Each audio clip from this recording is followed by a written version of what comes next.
ভারতের রাজধানী দিল্লিতে ভারী বর্ষণ ও ধূলিঝড়ে বিপাকে নগরবাসী। প্রবল বাতাসে বাড়ির ওপর গাছ পড়ে মারা গেছেন এক নারী ও তার ৩ সন্তান। এমনকি দিল্লি বিমানবন্দরে বিলম্বিত হয়েছে একাধিক ফ্লাইট।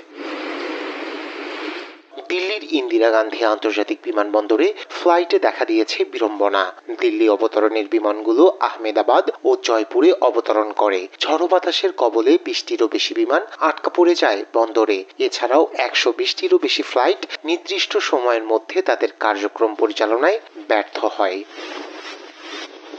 ভারী বর্ষণের প্রভাব পড়ে তাপমাত্রায়ও, নেমে আসে ১৯ ডিগ্রি সেলসিয়াসে। আর ঝড়ো বাতাসের তীব্রতা ছিল ঘন্টায় ৭০ থেকে ৮০ কিলোমিটার। এমনকি গাছপালা ভেঙে ক্ষয়ক্ষতি হয়েছে ব্যাপক। এদিকে প্রবল বর্ষণে শহরের বিভিন্ন স্থানে দেখা দিয়েছে জলাবদ্ধতা, বন্ধ হয়ে যায় রেলপথ, বৃষ্টির ট্রেন ছেড়েছে দেরিতে।